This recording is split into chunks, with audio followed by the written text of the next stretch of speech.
Public session. You're all very welcome here to Committee Room 1 for what will be, I'm sure, a very interesting discussion and debate with our guests here today.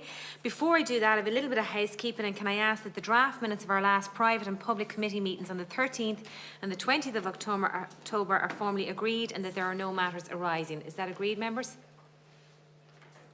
Agreed. Thank you. Thank you. I was getting worried there. Okay, so today's meeting is convened with representatives from the Irish Athletic Boxing Association and Sport Ireland to discuss governance in Irish Athletic Boxing Association. I'd like to welcome our witnesses and our guests to the meeting here in Committee Room 1. Firstly, can I welcome IABA Chairman Mr Kieran Kerwin and Mr John Tracy, Chief Executive from Sport Ireland, who are with us here in Committee Room 1. I'd also like to welcome the following representatives from the IABA who are joining the meeting remotely via Microsoft Teams: CEO Mr Fergal Carruth and also National Operations Manager David Brighton. So, okay, and finally, to welcome Mr Paul McDermott, Director of the NGBS and High Performance with Sport Ireland, who will be joining our meeting via Microsoft Teams. And you're all very, very welcome. And I don't think anybody would mind if I just took this opportunity to, congratulate or commiserate with John, who's about to leave Sport Ireland after many, many years. I just want to thank you for your constant engagement with this committee, your willingness, your fulsome reporting to the committee, and your constant cooperation. And I want to thank you very much and wish you the very best of luck in your retirement. The format of the meeting is such that witnesses will be invited to make an opening statement, which will be followed by questions from members of the committee. As you're probably aware, the committee may publish the opening statement on its website following the meeting. Before I ask our guests to deliver their opening statements, which will be limited to 3 minutes, can I advise you of the following in relation to parliamentary privilege. Witnesses are reminded of the long-standing parliamentary practice that you should not criticise or make charges against any person or entity in such way as to make him, her or it identifiable or otherwise engage in speech that might be regarded as damaging to the good name of the person or entity. Therefore, if your statements are potentially defamatory in relation to an identifiable person or entity, you may be directed to discontinue your remarks. It is imperative that you comply with such direction. Members, you are reminded of the long-standing practice to effect that you should not comment on, criticise or make charges against any person outside the House or an official, either by name or in such a way to make him or her identifiable. For anyone watching this meeting, in most instances, Oireachtas members and witnesses may now be physically present in the committee room, and it is great to actually have people physically here in the room, and instead of just talking to the screens, or worse, maybe ourselves, it's great to have you all here. I must also remind you of the constitutional requirements that members must be physically present within the confines of Leinster House. So you could be sitting in your office, but you could still participate once you're in the confines of Leinster House. If attending in the committee room, you're also asked to exercise personal responsibility to protect yourself and others from the risk of contracting COVID-19. You're strongly advised to practice good hand hygiene and leave at least one seat vacant between yourself and others who are attending. You may also want to maintain an appropriate level of social distancing during and after the meeting, and masks should be worn at all times during the meeting except when speaking. I'd also ask members to please identify themselves when contributing for the benefit of the debates office staff preparing the official report, and also please mute your microphone when not contributing to reduce the background noise and feedback. I'd also like to ask you to use the button for raise your hand if you wish to contribute, and that's of course if you're on a screen. You may also like to remind you to others joining the meeting to ensure your mobile phones are on silent or better again switched off. And we have of course our running order, which most of you have had an opportunity to have a look at this stage, and just to my colleagues here, you'll all have 5 minutes for questions and answers, and there may also be an opportunity for a second round. So before and without further ado, can I ask Kieran if he'd like to make his opening statement? Thank you, Chair. Firstly, I'd introduce myself. My name is Kieran Kerwin. I'm Chairman of the Irish Athletic Boxing Association, the IABA. In my professional life, I'm a solicitor with Margetson and Green, not too far from here. I have been in and around boxing for probably 50 years, and for the last 6 or 7 years I've served on the board. It's been my privilege and honour to be chairman for the last 2 years, or a little over that period of time. And I would just firstly like to thank you for the opportunity to address this committee today. I'm aware of some of the issues, but before I start, I'd just like to wish John all the best in his retirement. I echo your sentiments, Chair, in relation to Mr. Tracy, and I'd also like to congratulate, if I may, our boxing team from the Olympic Games, and in particular, obviously, our medalists. It was a tremendous performance. I won't delay because we may end up talking about it later on, and I'll just go ahead with the statement if that's okay. The IABA is a volunteer-led and reliant organisation. Currently, there are approximately 350 clubs across the country with 28,000 members, volunteers and school programme participants throughout the organisation. Amateur boxing is the most successful Olympic sport in Ireland, having won over 50% of all Olympic medals.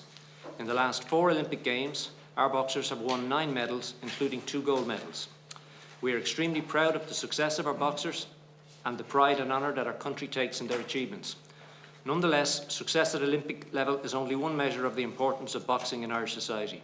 Perhaps of even greater importance, the IABA provides sporting opportunities to those in some of Ireland's most socio-economically disadvantaged communities and those from minority ethnic groups such as the travelling community. In terms of the role that the IABA plays in Irish society today, we feel that our newest Olympic gold medalist, Kelly Harrington, put it best in her recent interview with the Irish Times when she said, "I'd love for people to really understand how boxing all over Ireland has taken so many kids off the street. They probably all won't turn out to be big champions, but they will have made something of their life outside sport, and all because they were taught discipline through the boxing club. Coaches in the clubs don't do college degrees to become life skill coaches, but they are life skill coaches, unpaid voluntary life skill coaches, who work at a full-time job and have families at home, and yet who still choose to come and try to better the kids in their communities." And that was a quote from Kelly herself in the Irish Times.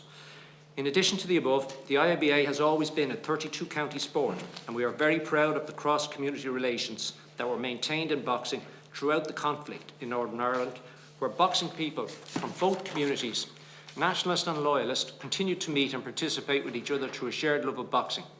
I'm pleased to say that that is still the case today. The sport thrives from having a fantastic volunteer structure that, with generations of experience handed down, continue to produce a pipeline of talent into our excellent staff team in the high performance unit. However, our invitation today before you comes about as a result of your request to discuss all governance within the IABA structures, including central council and provincial council level. In terms of adherence to governance standards, we can confirm that the Rio Games review of 2016, which was conducted by Sport Ireland, was fully adopted and all key recommendations have been implemented. We hold an annual general meeting every year. We produce audited accounts which are filed in a timely manner in the company's office. We have overhauled and introduced a new memorandum and article of association which has been approved of and signed off by the Revenue Commissioners. We've introduced a new rule book. Among our new rules saw the introduction of limits on terms of office, selection of the elite teams by the high performance unit staff. In addition, a new disciplinary process overseen by an independent barrister was introduced. We have implemented best practice in child protection processes, employing a full-time safeguarding manager to manage the organisation's vetting systems and to ensure the company is fully compliant with all legal requirements and legislative acts. We have received the best possible financial health check rating by Sports Northern Ireland. We are reviewed twice annually by Sport Ireland. We have undergone in the recent past an extensive governance review by Deloitte on behalf of Sport Ireland with 0 outstanding significant issues. The board of the IABA have committed that they will declare code compliance by the end of this year. The status of this is currently at 92% and is now down to the board to ensure the final matters are addressed and declare code compliance. This committee should be aware that last June I requested John, Tracy and Sport Ireland to commission a robust independent review of the governance of the IABA. Further, we believe the committee is aware that this review is currently ongoing. The agreed scope of the review is as follows. 1, an external assessment of the IABA's governance model. 2, an assessment of the implementation of the governance code and a review of the cultures and behaviours within the IABA structures, including board of directors, council and provincial structures. 3, assess the extent to which the governance model supports the needs of boxing and its members. 4thly, to identify any additional considerations to facilitate the effective governance of the IABA going forward. Given our extremely good standing with Sport Ireland, the statutory body for sport in this country, and indeed with Sport NI, we are disappointed that this governance review has not been allowed to be completed before being asked in here today. We feel it would have been more appropriate if that review had been allowed to conclude, and we then would have been very pleased to return here with you in relation to any recommendation that may have been received. I think the review is extremely important. I requested it from John because I'm aware that there have been a small but vocal minority of people who have opposed the governance changes that we have introduced, and I wanted an independent governance review to confirm to our membership that we are on the right track and what we are doing is in best governance practice. Thank you very much, Chair. Thank you very much, Ciarán. And we will now move across and ask John, you also have 5 minutes or 3 minutes? I'll shorten mine. And I won't read. I'll 3 minutes. I won't read out my full statement. I'm joined today on screen by Paul McDermott, who is our Director of High Performance and the National Governing Body sector, and someone that's very involved in all our activities. As we're, I'm not sure if the members, I'll start off with the McLaren report. I'm not sure if members of the committee have had an opportunity to read that report. That report is with me here today, and I'd encourage you to read it. It lays bare the scandal of boxing judging at the Rio Olympic Games. It's worth, it underlines that unfair judging cost 2 of our boxers, Michael Conlon and Katie Taylor, legitimate 1 medals. And can you imagine what that is like for an athlete that gives their life to train and to be judged out and told 3 days ahead of time that they're going to lose a fight? That is absolutely remarkable, and that's actually what happened in Rio. And Richard McLaren has done a fantastic job in this report, and it's worth having a read of it. This gives the committee, in essence, the position international boxing and the international boxing governance where it was at in Rio, and it hasn't got much better. It's fair to say Irish boxing post-Rio was not in a good place. High Performance Director Bernard Dunn has led a revival of Irish boxing at international level. Notwithstanding the challenges presented by COVID-19, Irish boxers enjoyed a very successful Olympic Games in Tokyo.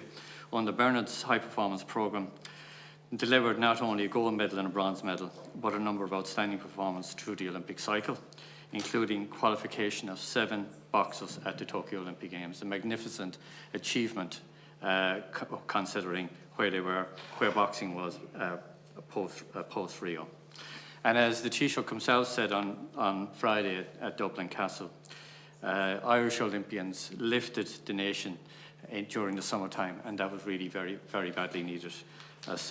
And very much led by the personality of Kelly Harrington, and just a fantastic performance all around. And I just want to pay tribute to all our athletes that got ready for Tokyo under very difficult circumstances, going into countries where COVID was very prevalent, and going out there to compete, to qualify.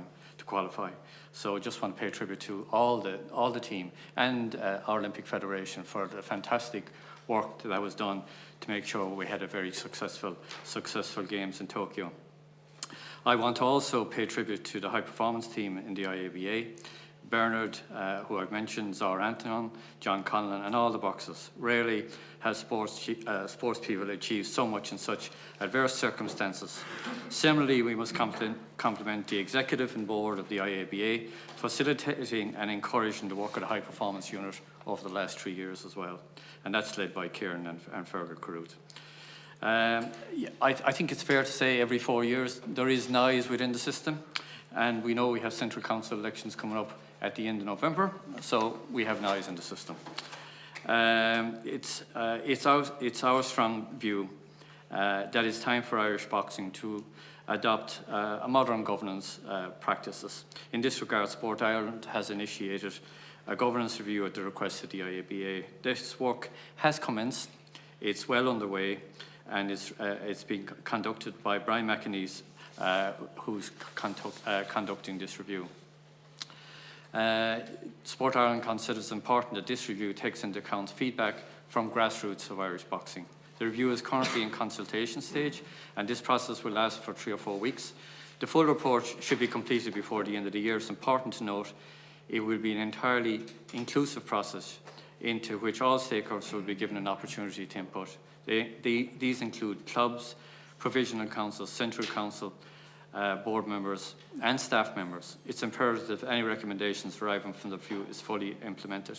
It's well known that not everyone within the Irish boxing community are fully supportive of the work of the IABA or high performance units. It's really time for that conflict to stop.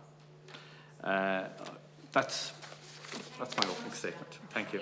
Thank you. Really appreciate it, and thank you to Kieran as well. So I'm now going to hand over to my colleagues here. As I said, you all have the rota in front of you, and you have 5 minutes, and there is latitude around that because we haven't got a full complement today. And I just would like to say we have received apologies from Matty McGrath, Deputy Kieran Cannon, Deputy Johnny Mythen, and Deputy Brendan Griffin. So, and Senator Warfield, I beg your pardon, and Senator Warfield. So, without further ado, I'm going to hand the floor to Deputy Alan Dillon. Thanks very much, Claire.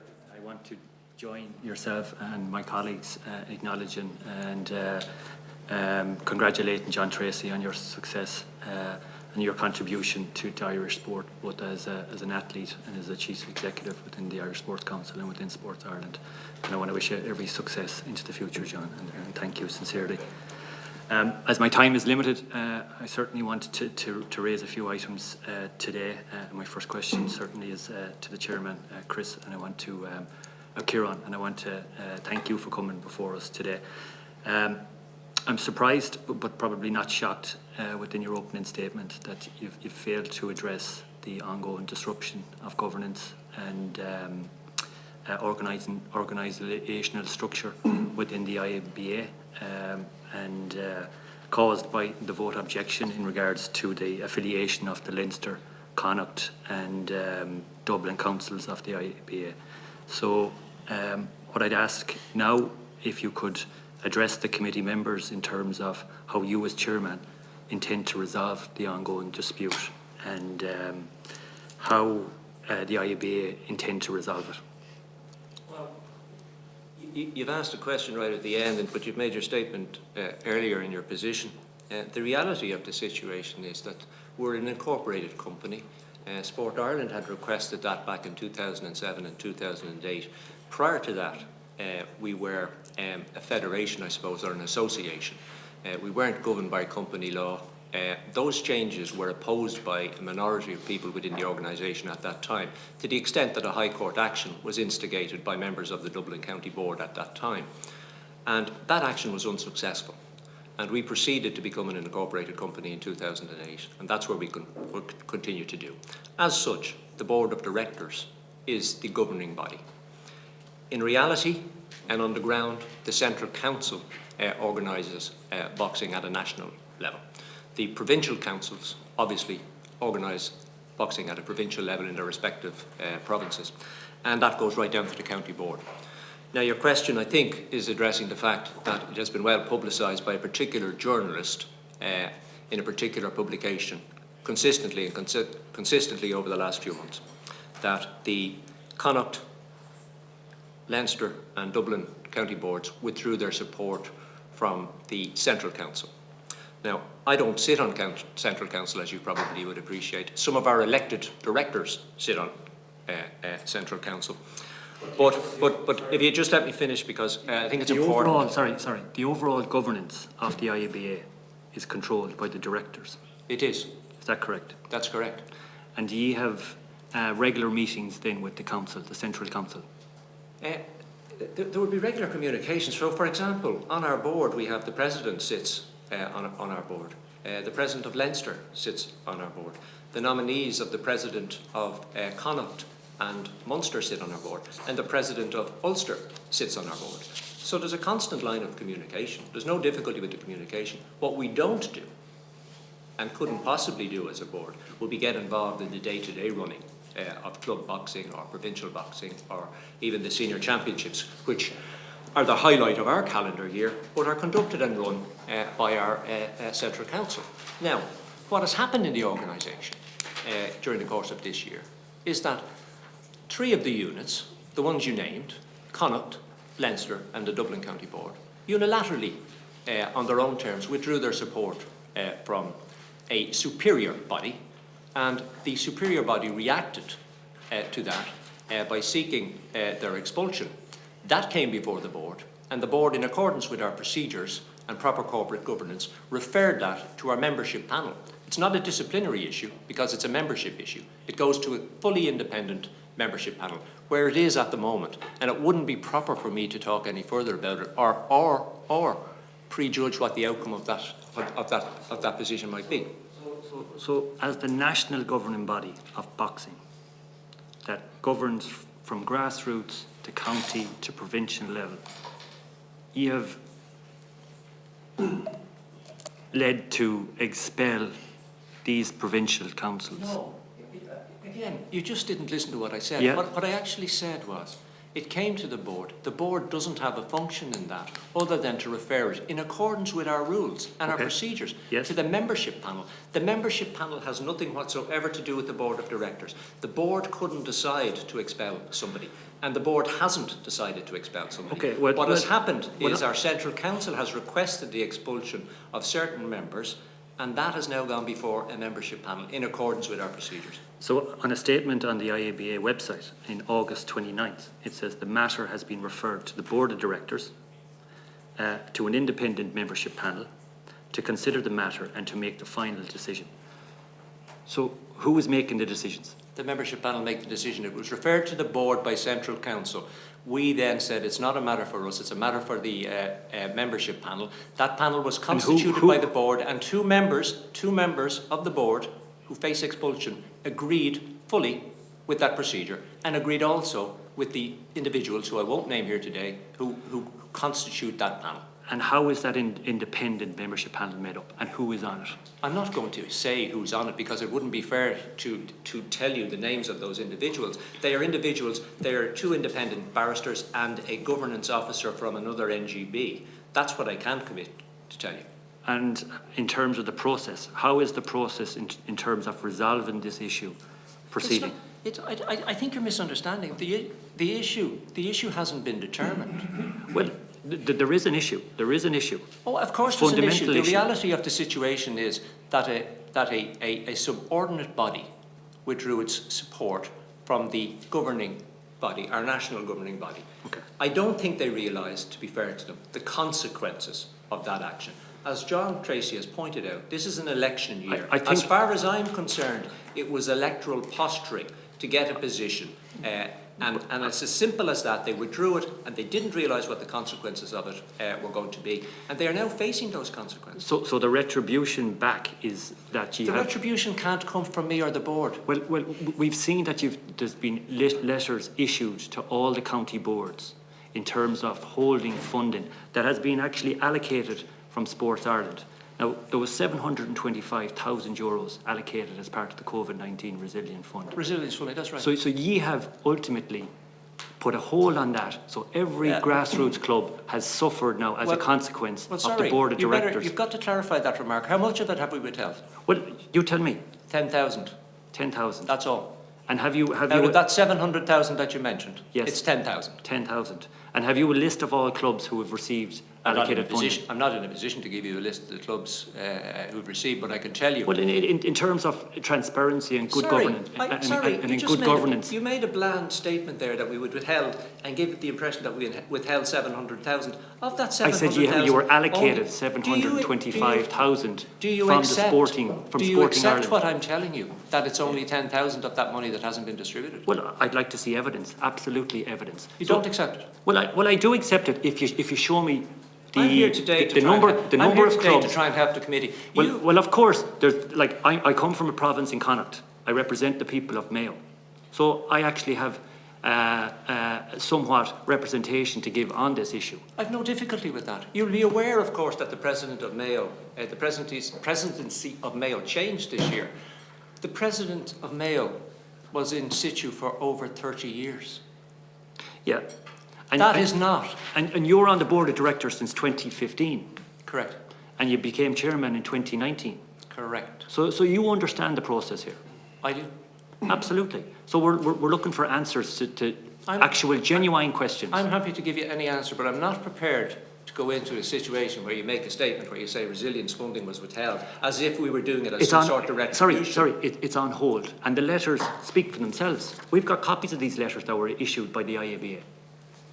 Well, I probably have to pass you over to either my colleague Fergal Carruth in relation to that letter. Were you aware of these letters being issued in July of this year, when funding was distributed back in January? What does the letter say? It says that unfortunately the decision taken by a provincial council has the potential to impact your application for resilience funding, as Sport Ireland has placed various governing restrictions on national governing bodies to adhere throughout the process, including but not limited to the requirement of 3.2.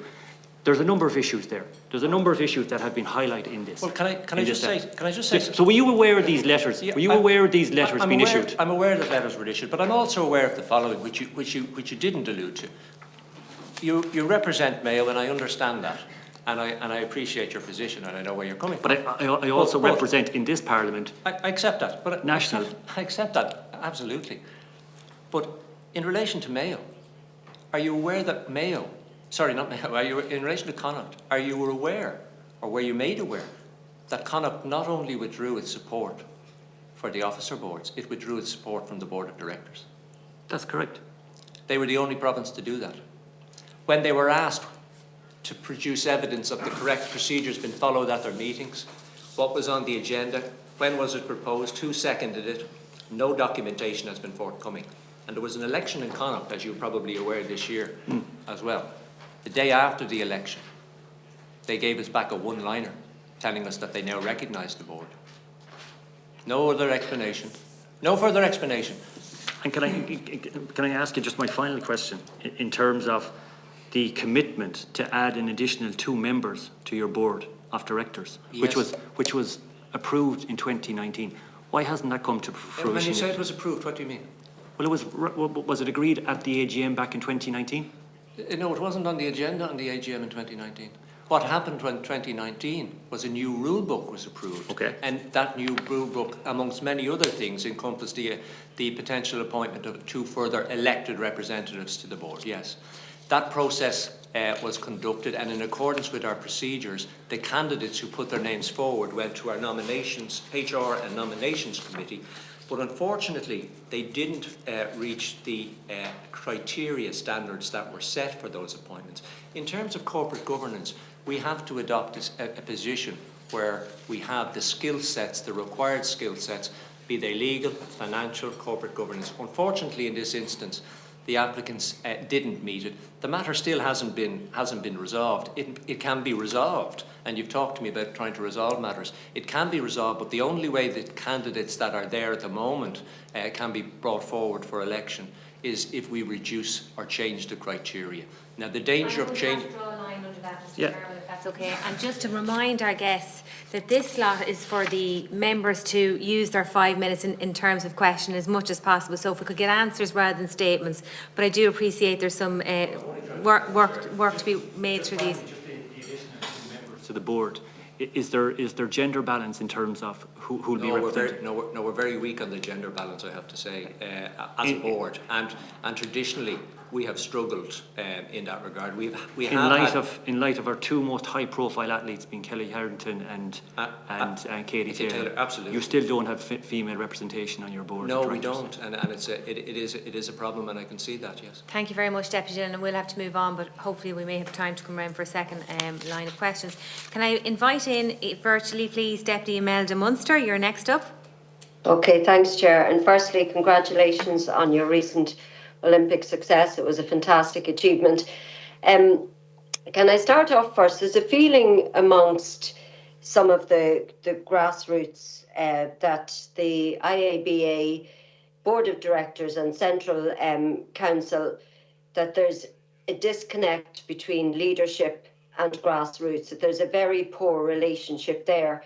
And you know, when I think of, I have a boxing club, the Holy Family Boxing Club in Drogheda, is just across the road from where I was brought up. And for decades now, you see the commitment, the dedication, the hard work of the volunteers, the people that give of their time almost every night of the week. And it's a club of the highest standard. And I'm sure you get that commitment and dedication in pretty much every boxing club around the country.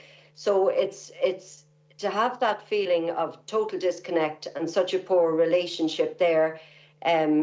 speaks volumes in a way that the grassroots feel out of the loop, if you like, or they feel that there's not, they're not treated as equals, if you like.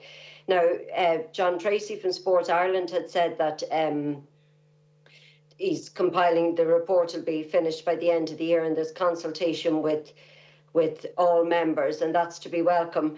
How do you intend to change that, to correct it, to put it right, if you like, so members feel that they can be listened to, they have a say, and that they don't feel that disconnect? Bear in mind that in 2019 I introduced a change in the structure of the company that made the grassroots clubs the members of it.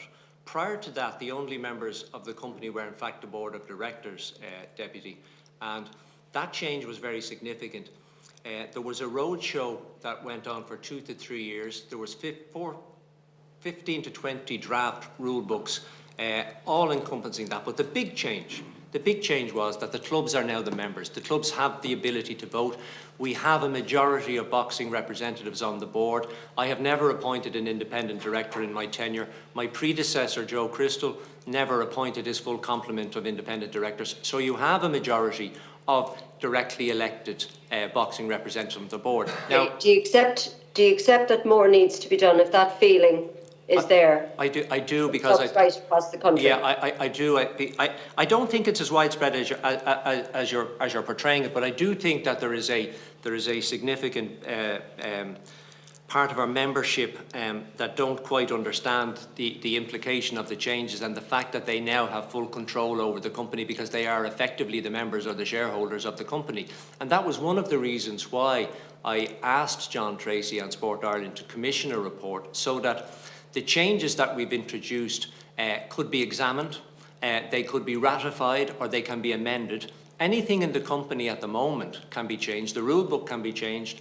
What you're witnessing at the moment, unfortunately, is no different to a political party. A leadership contest comes up and two groups emerge and there's an elected battle. Sorry, yeah, thanks, Mr. Curran. I'm not cutting you short, we're just limited in time. But what I'm saying to you is, you said there that you don't think it's as widespread. Maybe that's an eye-opener for you. I'm telling you from having discussed this with many, it is quite widespread. So that might be a telling thing for you to take on board, that it is more widespread than you're aware of. So let's hope with the report and that that sort of thing is rectified, because it's, it's a shame given the commitment and the volunteers and that goes into boxing clubs in every county. It is, Deputy, and I suppose I should say to you. Can I just move on? Sorry, I can just move on. I've just asked that we'll wait for the report and see, and then we can consult with boxing grassroots level again to see if they feel that anything has changed.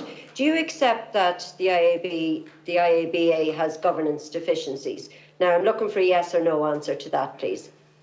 Oh, I think we do. Okay. I want to just touch on the high performance unit, if you like. Billy Walsh had left in 2016, and he had cited at the time that the IABA had been wanting to have control over team selection and finances, etc., and that was the reason that his contract had fell through, if you like, and he went off to the USA and joined the team over there.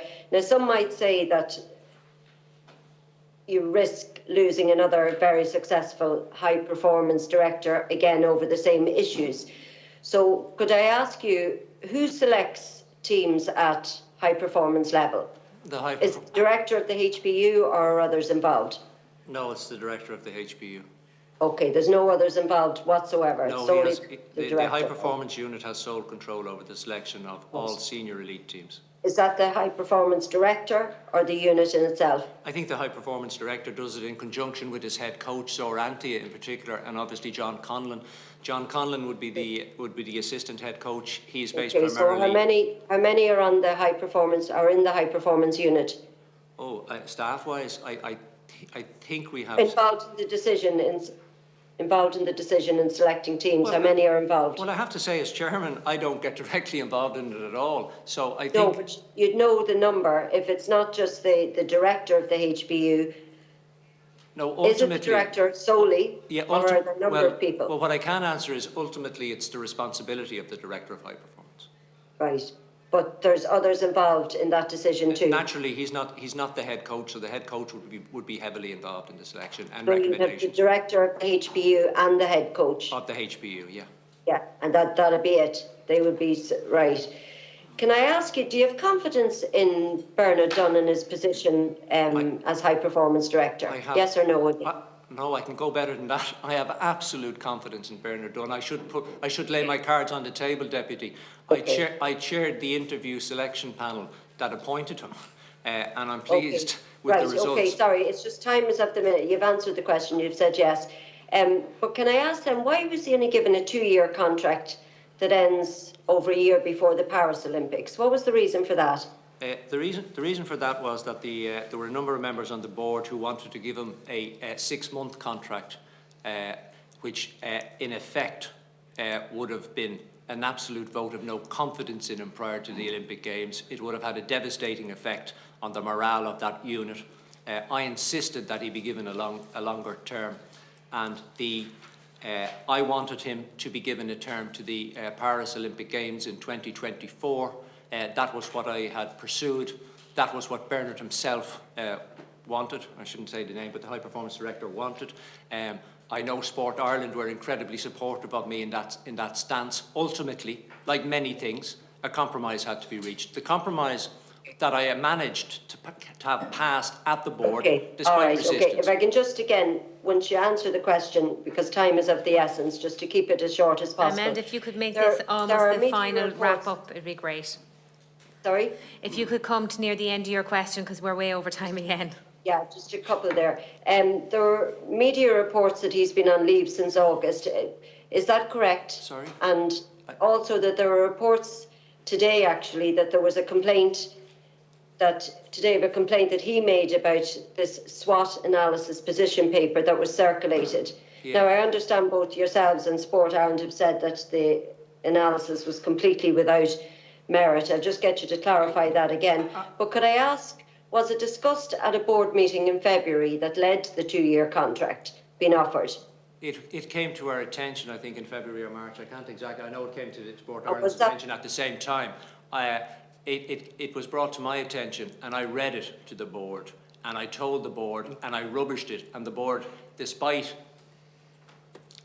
some members being involved with that document, they unanimously rubbished it with me. It was an appalling document, an appalling attack on one of our staff members. Chair, okay, thanks. Chair, just my final question.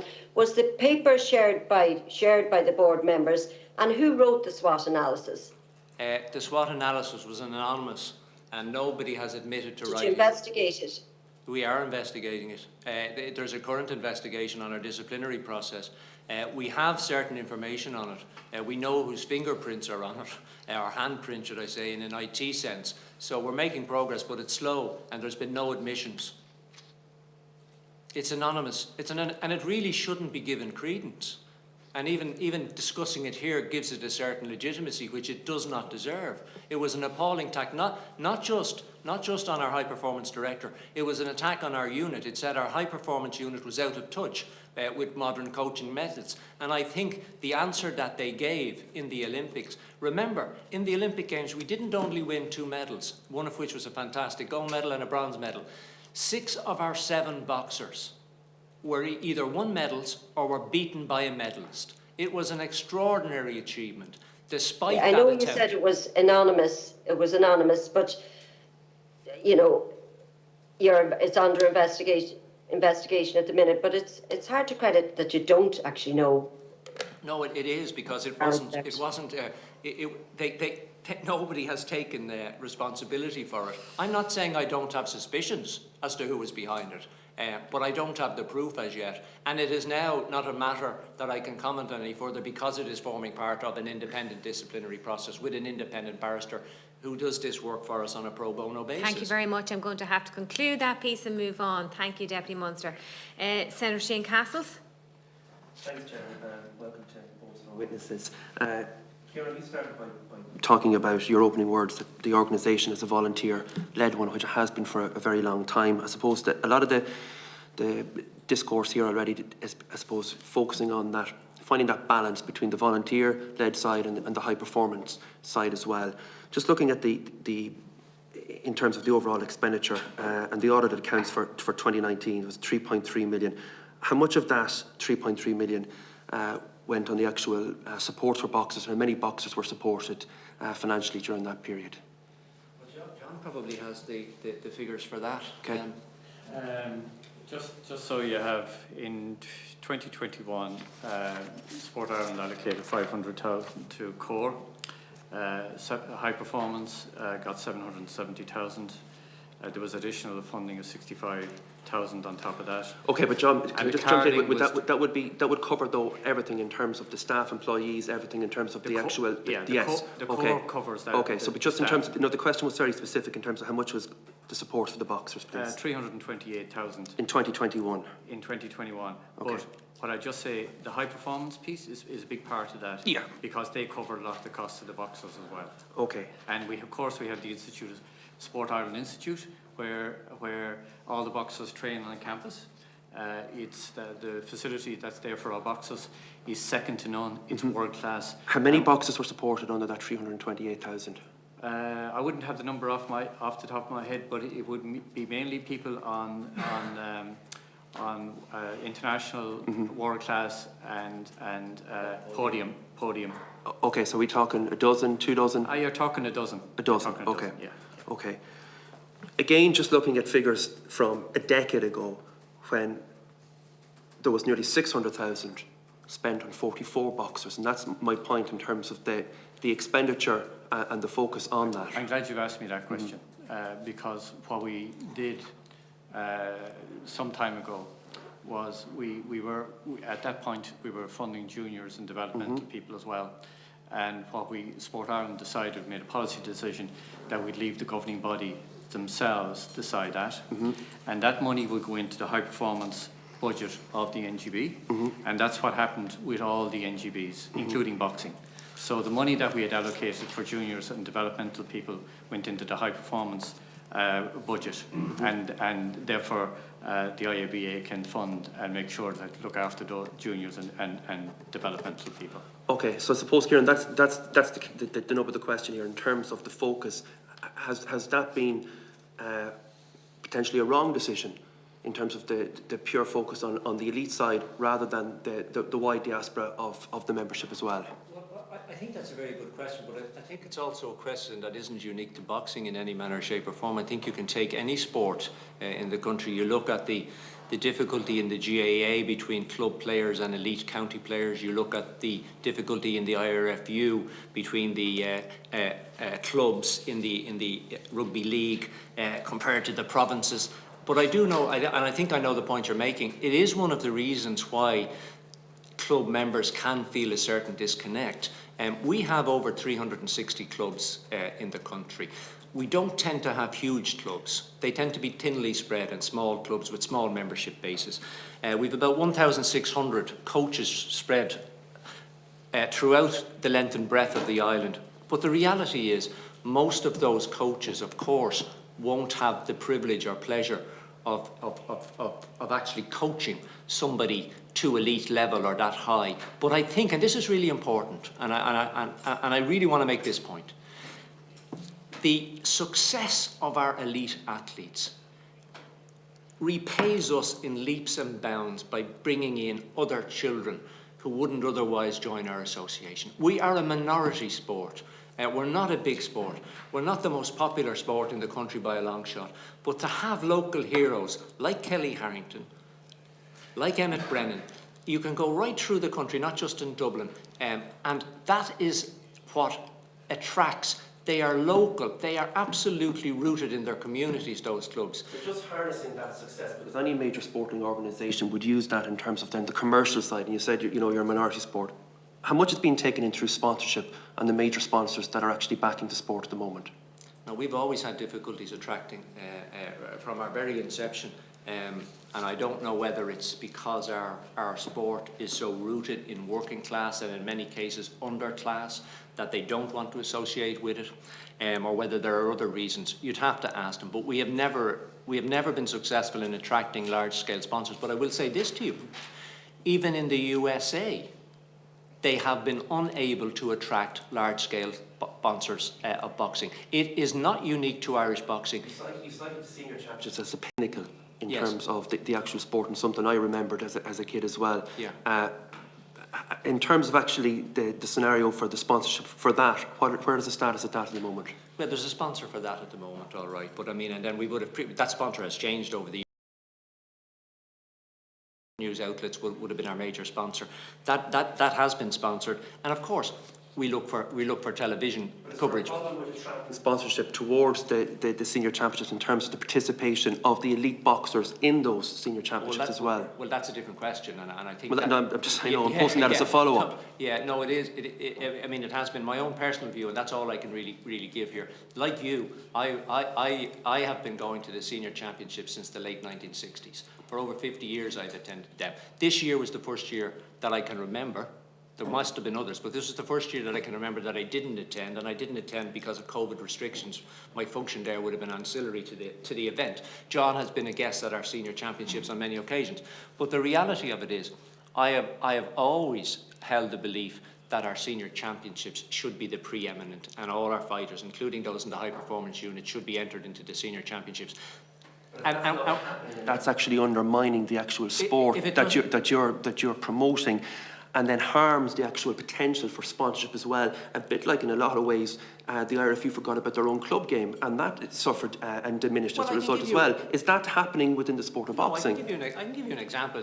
Very currently, we sent a team over to the World Championships recently. It was a developmental squad. It wasn't consisting of our number ones who have just been in the Olympic Games, who weren't in a position to go. But it was people. And I suppose the controversy surrounding that is that why was that initially decided not to actually proceed with that, and then the decision changed that it was?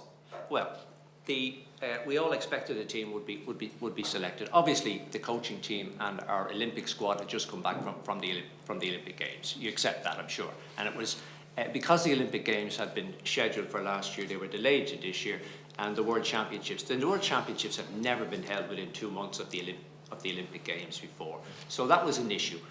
They weren't selected, and then a team was already scheduled to go over to a training camp at Team GB's headquarters in Sheffield. And our CEO, who's with me today, I should have said that to you, he's here remotely to assist, as is our National Operations Director. Our CEO suggested that we should delay the non-selection of any team and let the squad go over, and the coaches could go over and make a determination. The coaches then went over, made that determination, and the team was entered. Okay. John, you made a comment, and it actually surprised me in terms of saying that there was a lot of noise around, okay? Yeah. And that this was leading. I don't think you would make that comment, in fairness to you, about any other sporting organisation coming in here. You wouldn't say that about the GEA in here, okay? No, but in terms of running a major organisation, okay? I've often said it around governing bodies. If there's noise in the system, it's usually time to do a review, because you alluded to it in terms of we had Gary Keegan, we had Billy Welsh, we had Bernard Dunn, all coming under pressure. Mm-hmm. And Bernard Dunn came under pressure prior to the Olympic Games, which was totally and utterly unfair and unfounded. And that should never have happened. And that's coming from the sport itself. And that pains me to say that. It's coming from the sport itself. So what we're trying to do with this review is consult with all the clubs, get the governance right, make sure that the clubs and the membership are listened to, and put a structure in place that can govern the sport going forward. When there's elections coming up, and we often have it in governing bodies of sport, there's noise in the system, and this is what's happening now. There's noise in the system, and it is the big issue here. Is it's not the IABA and ourselves at loggerheads about Billy Welsh anymore. This is a boxing council issue. and they're divided. And there's an election coming up. So look, it's unfortunate. It is really, really unfortunate. What we would always say, and you talk about the GAA and other sports, those sports, if they have dirty linen, they do it quietly in the background. Unfortunately, some sports do it in the public eye, and that's where boxing is at the moment. Despite a really successful Olympic Games, unbelievable, like performances. Like Kelly Harrington was absolutely magnificent. And you raised the issue around sponsorship. Like, if you have all this noise in the system, how are you going to attract in a sponsor? This is one of the fundamental issues, because corporate Ireland will take one look at this and say, deeply divided body, why would we ever go near it? And it is always, look, it's not unique to boxing. It's, in some of the sports and some of the smaller sports, they have real difficulty in getting corporate sponsors on board.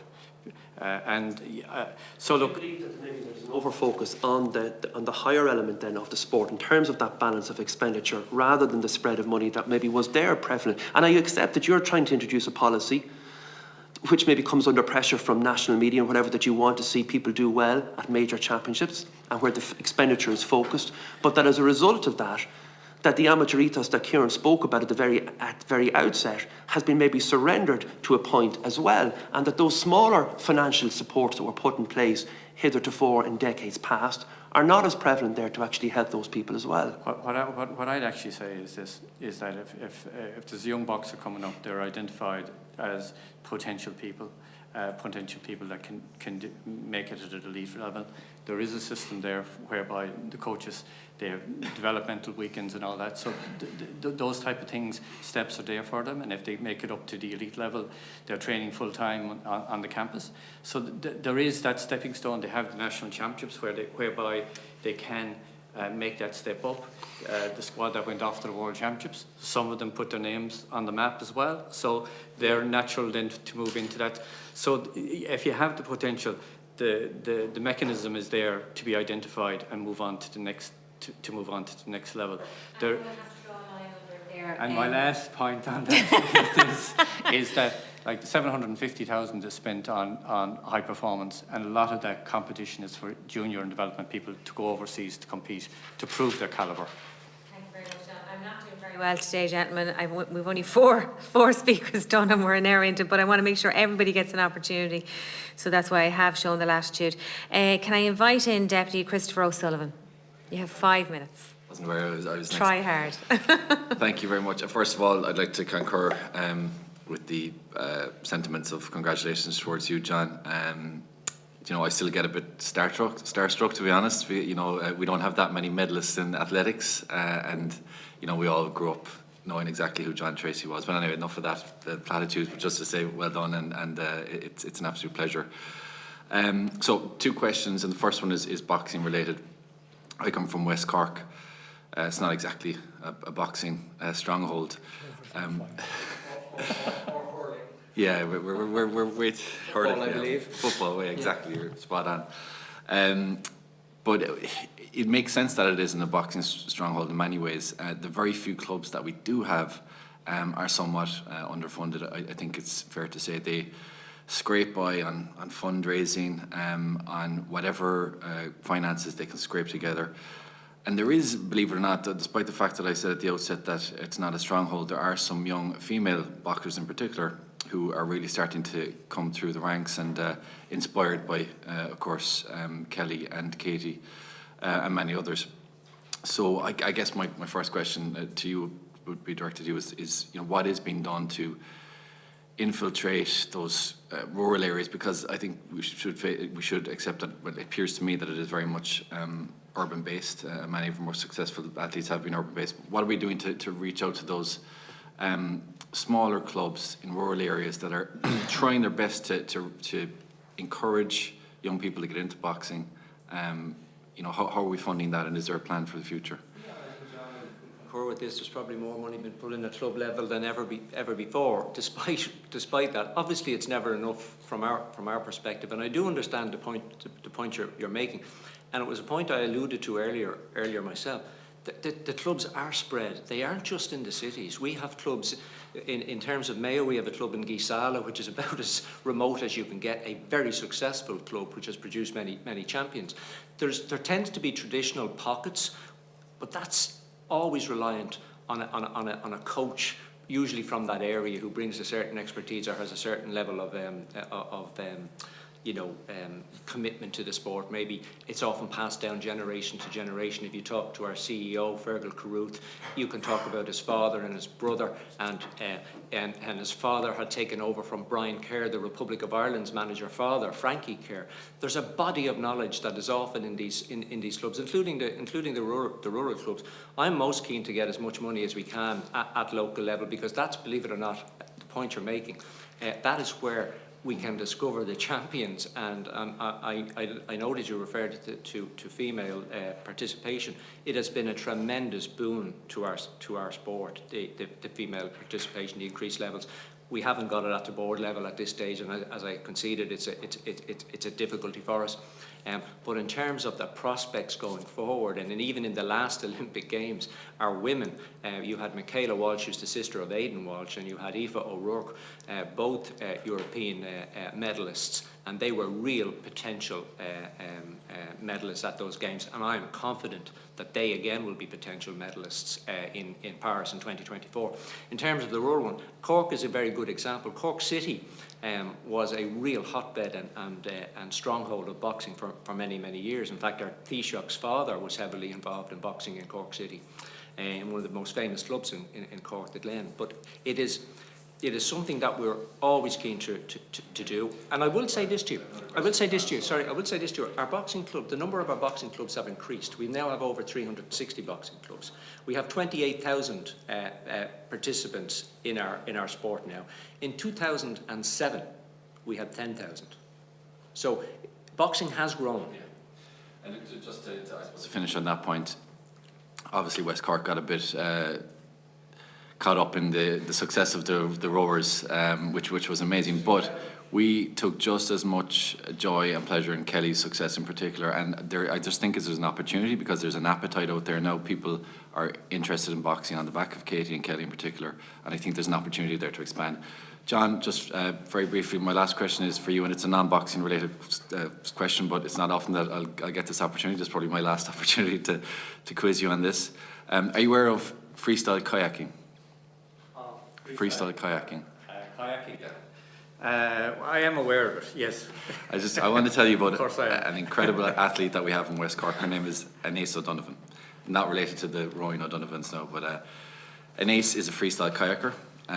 She's 21. She has only been at the sport about just over a year, and she has already risen to one of the top athletes in Europe, featuring very highly in the European Championships. At the moment, she's had to go training to the UK in order to avail of the training facilities there. But because freestyle kayaking, even though there is, I think, an affiliation with canoeing Ireland, because it's not recognised as an Olympic sport, even though they do have a World Championships, they have European Championships, Anise, despite being one of the shining lights globally in freestyle kayaking, and by the way, I'd encourage everybody to check out this sport. It is incredible what they can do in a kayak. It's gymnastics in a kayak is the best way to explain it. Those type of fringe sports, though, that aren't affiliated with the Olympics, or they're not yet an Olympic sport, they really do struggle to get funding, and particularly when it comes to Sport Ireland. And I am just wondering, in the case of Anise, who we have to encourage, we have to embrace her talent and her success and help her out. She has nowhere to go. And I'm wondering, is it something that Sport Ireland could step up to the mark and give her a bit of guidance in terms of where she can go for funding, for training and for equipment, because the equipment that she used to feature in the European Championships, the most experienced freestyle kayakers could not believe the success she had using the equipment that she had. It was so old and out of date, but she still did it. So can we do something for her, John? Okay. Well, I just might say is that high performance, it's targeted at Olympic sports, as you know yourself. But what I would suggest you do is put her in touch with Canoe Union, about canoe, and they said no as well. But I'll take it up with you after and see what can be done. And obviously she's in a club, I would hope. Yes, in West Cork, yes. In West Cork, yeah. So there might be help that you get through a club as well. So look, I'll chat to you after the meeting if that's okay. Yeah. Thank you, Deputy O'Sullivan, for sticking in your time so well. Really very much appreciated. John Tracy, please. Can I now ask Senator Micheál Carrihy? The floor is yours, Micheál. You have 5 or so minutes. Thanks, Chair.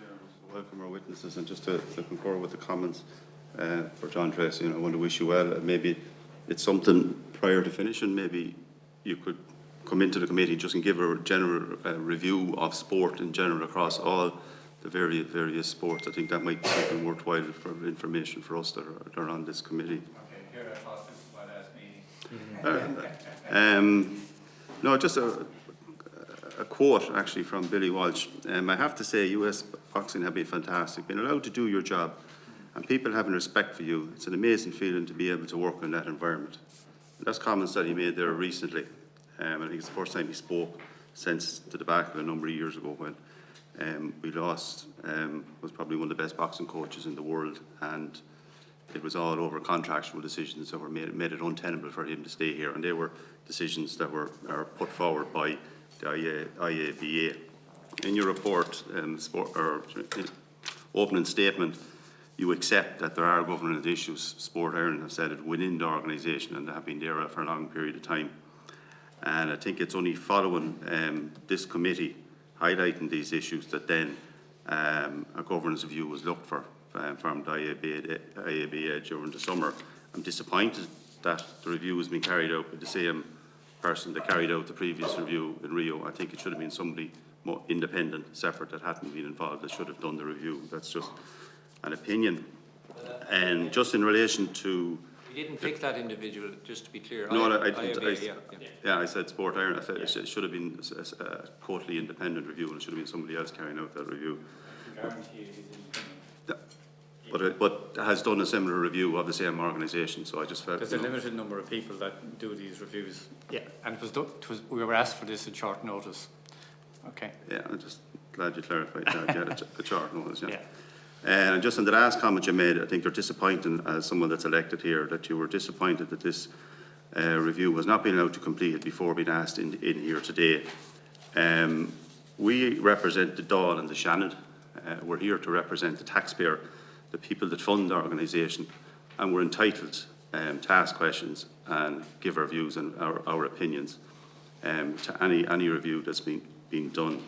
And I think maybe it might be appropriate, like our time is going to run short, that when that review is done, that maybe you will come back in here to allow us further questions and go over the review when the report is done. Absolutely, I think that was the point I was trying to make when I said that. I think the reality of it is that, like many organisations, governance is a process. It's never completed, it's never done, it's never to your satisfaction. And one of the reasons why I asked Sport Ireland to conduct this governance review was because, as has been raised earlier, Bernard Dunn had been subjected to, and as other staff that mentioned, from a small cohort within the organisation. Do you mind if I ask questions, please? I know. Oh yeah, please, no is that doubt. okay? I just want to continue asking questions and then you come in. I just don't want my time used up without being able to ask the questions. And you mentioned the points too that it's about clubs and membership, and that's what any sporting organisation should be. And you said about a 32 county organisation. That's not the case now with what has been said earlier, the fact that provincial councils and a county board have withdrawn support. Letters have been sent to them. People in them entities don't know if they're actually insured to box, etc. So, and also you mentioned about the GAA, and I served at club, county, provincial and national level within that organisation. And the structure there, which I don't think is there within the IABA, a clear link between the members and boxing and what it's all about. But I just want to ask you a couple of questions that are more directed to the maybe Mr. Carruth. When I looked up actually the financial statements, went back with the CRO, back in 2017, it's actually an annual return that's submitted to the CRO rather than the audited accounts. Might be a reason for that. And since 2017, the accounts for 18-19, they have a caveat in them from the auditor that certain parts, and that includes income and expenditure, do not form part of the audited statements. Why would that be? I wasn't aware of that, Senator. I don't know whether Fergal or David would be able to assist you in that question or not. Obviously, we would have had different people in here today, but for COVID restrictions, I wouldn't be here on my own. We would have had our Chief Financial Officer, but I would certainly take the question on board, and I will try to get an answer for you in respect to that. Yeah, it's stated in the accounts since 2017, as I say, it's only the annual returns, not the full accounts that is submitted to the CRO, but it's quite clearly stated only since then that it doesn't form part of the annual financial statement. I mean, there may be a simple answer, but I just can't give it to you. Just wanted to ask a question just within them accounts as well, the whole issue of insurance. As I said earlier, some of the counties, etc., and provinces do have queries of whether their boxers are actually insured now because of the current situation. But looking at the insurances and going back a number of years, the average premium within the IABA is about €250,000 per year. Now, that seems very, very substantial to me. I looked at other similar organisations of a similar size, a similar membership, just in particular Swim Ireland, that actually is very, very similar in size, etc. And the insurance is just 65,000. Yeah. And I just want to ask a question, and probably to Mr. Carruth. Is it correct that in 2019, an insurance broker that previously provided insurance sent a complaint to you that I not be invited to participate in the tender process? I think that's for Fergal. So, good afternoon, everybody. Thank you for the opportunity to be here today. Just to go back to Senator Carragher's questions, I think if I could first, the financial accounts go in front of the membership on a yearly basis. A full set of accounts are presented to all the membership, all clubs, all county boards and provincial councils weeks in advance of the AGM, and they are and our membership are given the opportunity to ask any questions that they may have in advance of the what was the convention and what will be now the AGM of the company, which will include the clubs. So any questions that they have are answered on the day, and if they're put in writing on the day, they'll be answered, of course. But where we can, and they haven't even been put in writing, we'll also attempt to answer them on the day if possible. So in terms of today's invitation, we did ask for specifics as to if there was any specific questions that might come up or any areas that might be of greater assistance to the committee, that we would be given those questions in advance, and of course we would have come with those answers. But I'd be perfectly happy, if it's okay with the committee, to respond in writing to that question that you have presented, Senator Carragher, so that it can go on the record of today's meeting. In terms of the insurance, I can assure you that the insurance is now looked after in terms of it's managed by our CFO. He's a chartered accountant. He puts out a tender process for the insurance on a yearly basis. You get at least 3 different quotations. They will go out to, and I'm sure that previous insurers were included up to a certain point where they did not seem to be competitive. But again, I will ask in relation to that particular year, and if you can give me more information as to the question you would like us to answer, I'd be very happy to again respond to the committee in writing to that answer. From a person that previously quoted to the IBA or to yourself, querying why they weren't allowed quote since, was this matter investigated, or was the underwriter contacted not to quote for anybody else? So you were saying here today that there was just 3 quotes over the last number of years. It's been fully tendered out, and the best possible value for money has been got. Yes, that's what I'm saying. If you could provide me with that documentation afterwards, I'd be. Absolutely. I think it's a very substantial amount to be paying out, while a similar size organisation is actually 25%. It's maybe similar in size, but we're a boxing organisation, full contact sport. Are the boxers insured themselves in the ring throughout the country? Yes or no? Yes.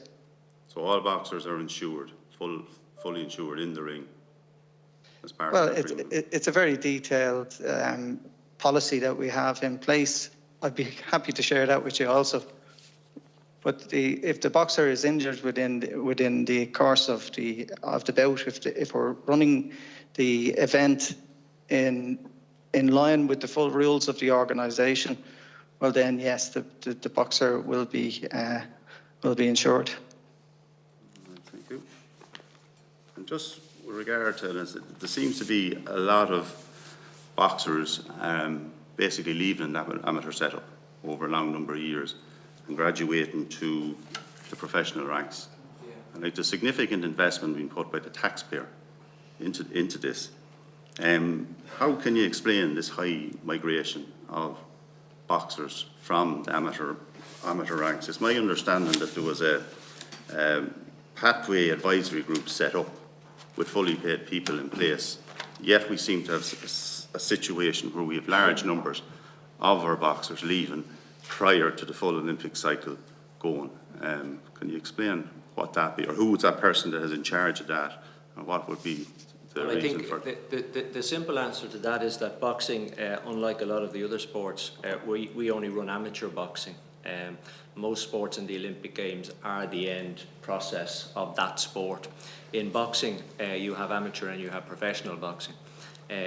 Traditionally, not just in Ireland, but in every country in the world that boxers participate in, the lure of the professional game has always been there. And I could give you numerous. We could go back to Muhammad Ali, we could go back to Joe Frazier, George Foreman, all Irish boxers. This is not a new phenomenon in Ireland. I think even with our Olympic medalists, we have approximately 70 or 80% of those boxers who won Olympic medals went professional. We have always been in competition with the professional game. And I think what has happened in recent times, some of the promoters of the professional game in the UK in particular have got larger and larger and have put very attractive incentives down. I am pleased to say, and John will probably corroborate me with this, that so far we have managed to retain our Olympic team from Tokyo, and I'm hopeful that that will remain the case. It is a difficult one. It's a unique one in many ways for boxing. The pathways are difficult in boxing. Those who don't quite make it into the high performance unit will often feel disillusioned because it just hasn't got the size or the capacity to deal with number 3s and 4s in terms of ranking. It has always been an issue. We resist professional boxing in as far as we can, and we encourage our athletes. And of course, when you heard what Kelly Harrington said about it, when she was asked whether she was going to go professional, she gave very clear answers that it wasn't attractive to her, and she was quite happy to remain as an amateur with us. And I look forward to her watching her career over the next few years as well. Yeah, I mentioned before that you have a performance advisory group. Is that correct? Who's in charge of that? I think Fergal will probably give you the details of the people who were on that subcommittees. I just think before Fergal comes in, it might be fair to say that boxing had been more successful in hanging on to our amateurs over recent years.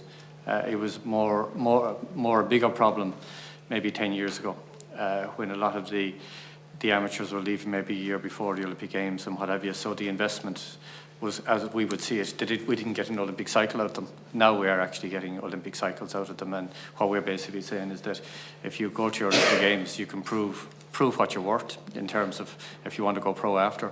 And what we would obviously like to see is see an Olympic cycle. Make sure you go to Europeans, World Championships, and Olympic Games. And that's, I think, boxing have been very successful in hanging on to our amateur boxers and keeping them in the amateur ranks. Are you satisfied with that? Sorry. I'm going to give an answer to that question. Okay, Fergal, you were to come in there? Sorry, Senator Carrigy, could you tell me the name of that committee again? What did you say? Sorry. Kerwin indicated that you would answer. Who was in charge of that, or who was part of it? Part of what? Sorry, I just didn't hear from. Performance Pathways Advisory Group. So the performance pathway, in terms of the performance, it would be from the executive over to the high performance. We have a high performance manager in place. Prepare not to name anybody if that's okay, but that's their title. And that person will deal with life skills for our athletes and trying to work on different pathways for our athletes as they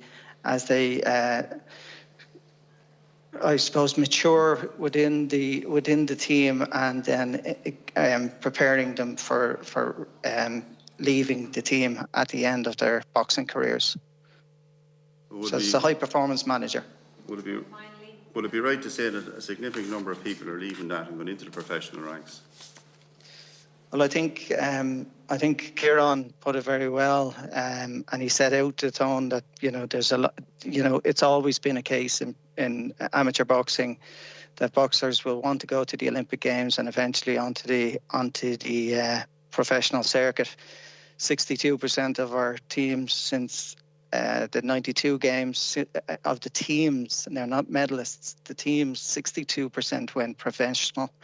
And as Kieran rightly alluded to, 80% of all our medalists to date have gone professional.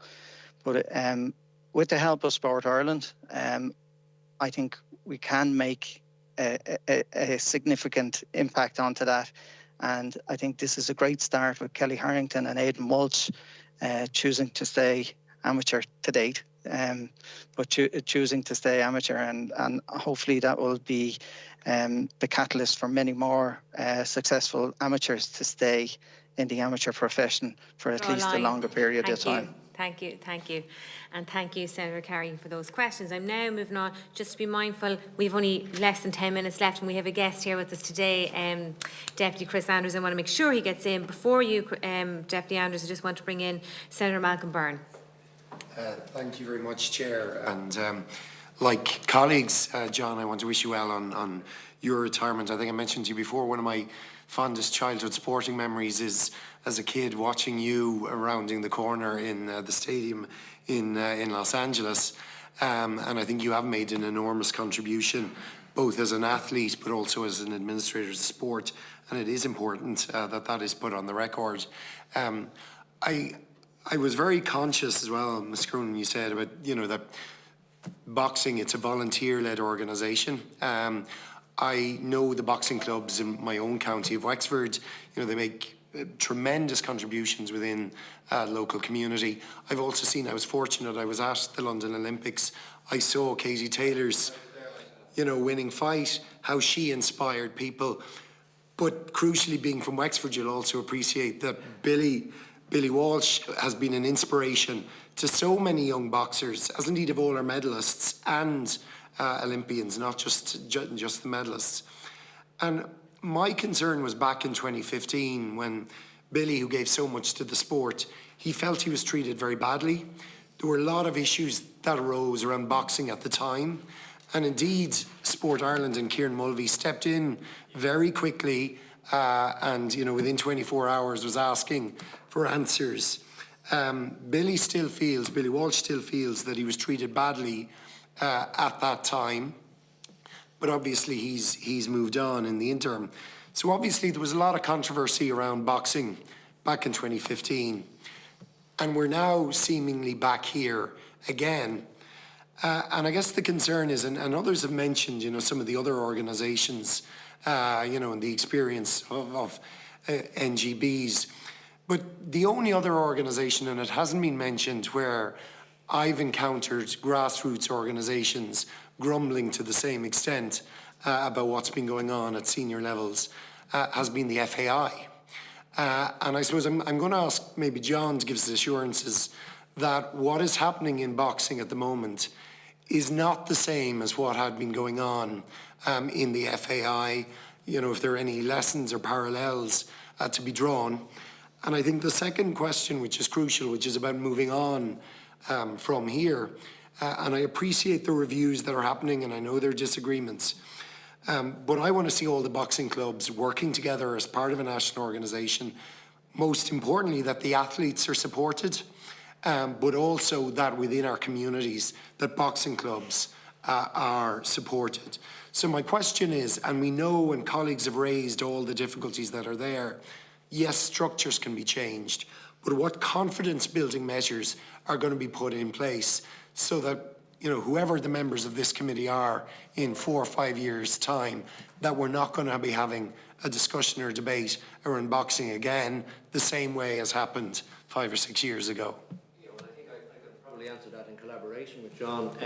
I think the difference between now and 5 years ago, what you alluded to, is completely diametrically opposite now.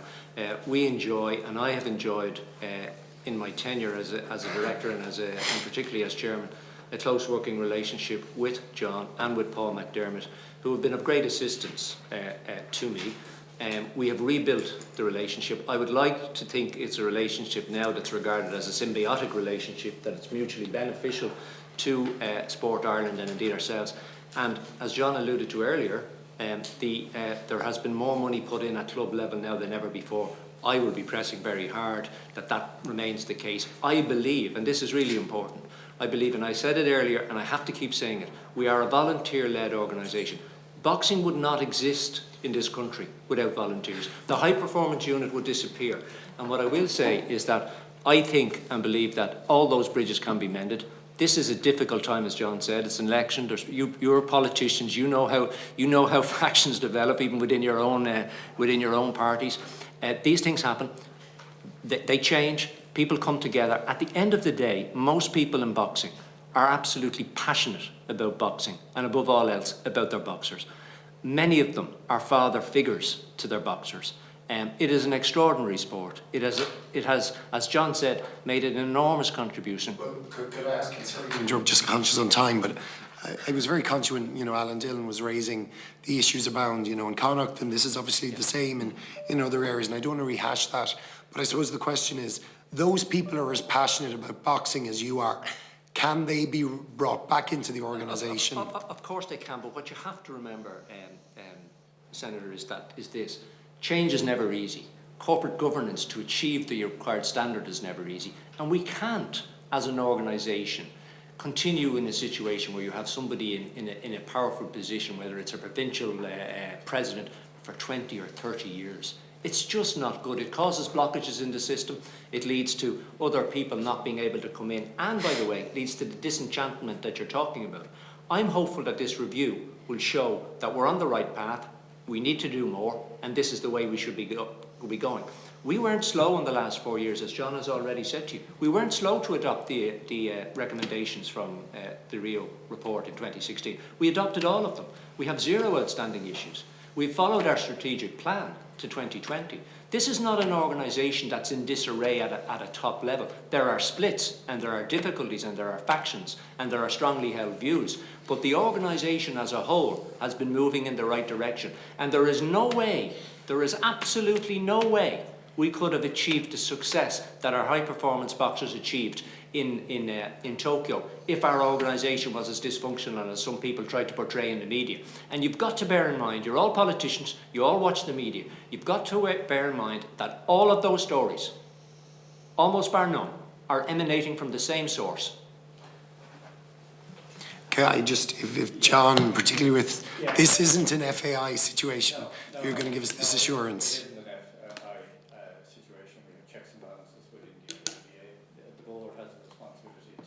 Make sure the executive account to them, so that there is checks and balances within the IABA. You mentioned Billy Welsh. No one has admired Billy Welsh more than myself. He was a world-class coach, and we should never have lost him. We came in here, we had a row with the IABA around it, and you alluded to Kieran Mulvey. Kieran Mulvey negotiated a deal. It wasn't accepted by the IABA, but a fantastic job done by Kieran in that particular situation. But it's now water under the bridge. We have Bernard Dunn has rebuilt the programme, and we need to make sure. There's a piece around corporate governance that maybe it's worth saying. Is there's we are talking to governing bodies around culture all the time, and it's about treating people, whether you're on a board or you're executive, treating people with respect, right, and valuing other people's opinion when you're on a board.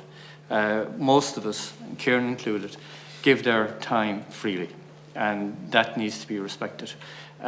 People should go on boards and not be subject to noise in the system, as they say. So look, everyone wants to do the best job that they can do when they sit on a board. And what I be doing is encouraging everyone that's sitting on a board, respect everyone's opinion around that board and work together, because that's what you're there to do. If you're a board member, your job is to work for the betterment of that organisation. Yes, as the executive, searching questions about how they run their affairs, make sure there's checks and balances in place, and make sure the executive account. And that's the way organisations should be run. Well, what I'd appeal to board members is work together for the betterment of the organisation. Thank you, John. And I'm now going to bring in Deputy Andrews. Thanks, Chair. Just I'd like to again start by congratulating the IABA and the High Performance Unit on a fantastic Olympics. You know, it was really exciting, and a special congratulations to Kelly Harrington and obviously to Aidan Walsh, who delivered medals, but also to the other members of the squad who did an absolutely fantastic job and excited us all. I also think it's important to acknowledge that the IABA is a 32-county organisation, because during the conflict, the boxing community with strong differing views still came to the National Stadium, and boxing operated on a bipartisan basis.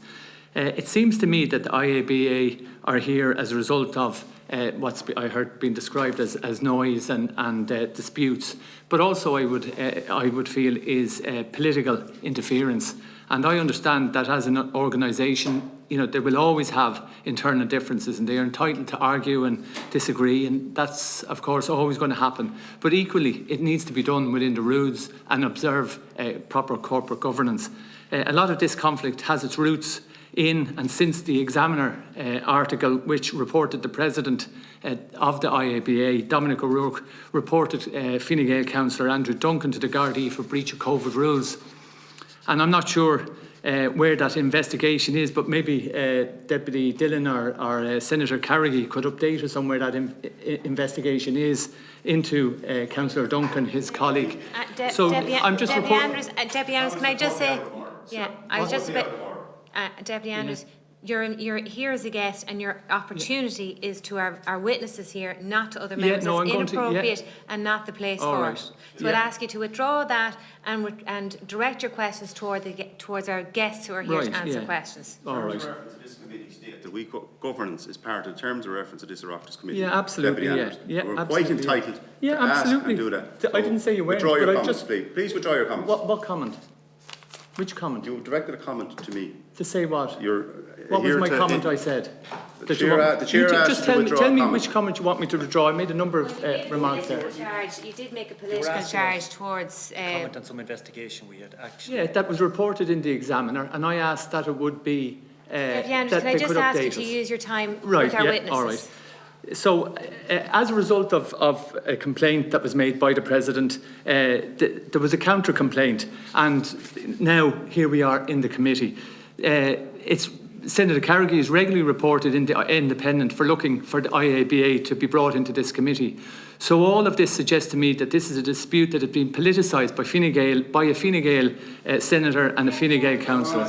All right, yeah. Deputy Andrews, Deputy Andrews, you have come in here obviously with a very prepared speech to make, absolutely. Which is and the purpose of your 5 minutes is questions to our guests. I haven't heard one question to our guests, so I'm going to ask you one last time. I'm going to ask you one last time to ask your questions to the witnesses rather than colleagues around the table. Well, could I? Yeah, absolutely. All right. Yeah, absolutely. Could I ask the chair, Mr. Kirwan? Surely, and you alluded to it earlier, that it must be very difficult to be a very successful organisation and have a board that isn't complying with corporate governance. And is it not the case that these disputes relate to different groups within the organisation, and should these issues not be worked on and dealt with by the organisation? And do you feel there's political interference in you being invited in here today? Can I just remind Mr. Carroll, there's a minute left. I would hope that that's not. Which could I just say case, that, you know, Senator Carrigy got 15 minutes. They are members of this. Absolutely, and I'm substituting and for... I'm trying to be as fair as possible. Yeah. You've wasted a lot of time on a political speech that you've made rather than questions Well, to our guests. we are politicians. I know, but this specific purpose of this committee is to And ask I've asked the questions of our questions. guests. And I've asked the okay? questions. And I'd ask you to use your time wisely. And I've asked the Mr. Kerwin, questions. you've 45 seconds. Well, I would hope that it wouldn't be political interference. I am aware that Senator Carrigy has called for us to be called in. I'm happy to be called in, and I'm happy to explain. It is also the case that one of our board of directors is a member of his party, and in fact a member of his constituency. But as I said, that's the facts. And you have, I have it. No, I have. As a member of this committee, corporate governance.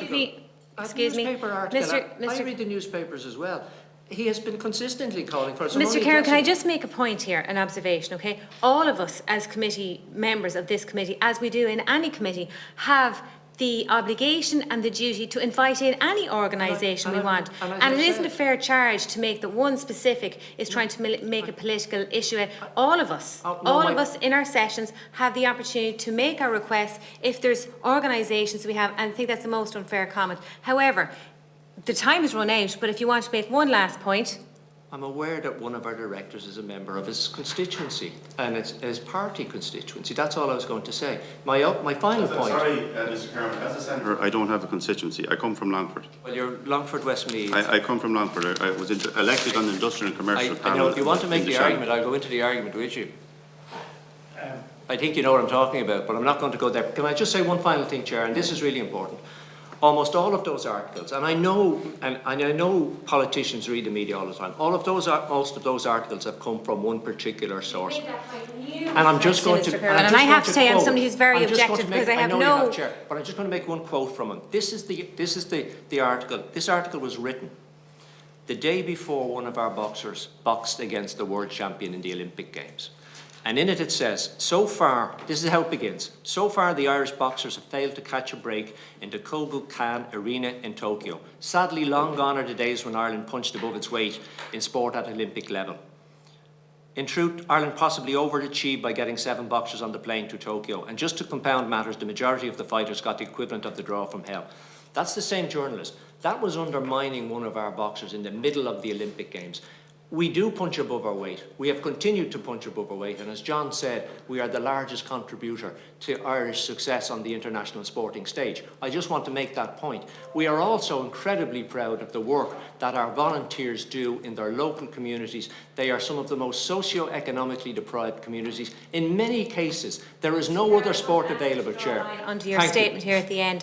Can I just conclude our meeting? I think it's pretty unfortunate, Deputy Andrews, to conclude what I think was a useful, robust discussion. I think it was very transparent, and I think that was a most unfair charge to make. However, that said, I don't want to end this meeting on an unpleasant note. I am going to go back to John Tracy because it is maybe his final meeting, maybe not, because some of the members here did give him the opportunity to come back in again to give maybe a broader view on sport and where it's at and where it's at nationally. So hopefully you will have the opportunity to do that, John. But just in the event that you don't, I just want to thank you for always coming here, being very courteous towards our members, being very transparent, and also being very willing, I suppose, to answer questions. And I think you've been very cooperative during your time, and I just want to thank you most sincerely for that. I am now going to conclude our meeting on behalf of the committee here. I have just to adjourn the business for today to our next meeting, which will happen on the 17th of November at 11:30 via Microsoft Teams. Gormila Maiga Gathena.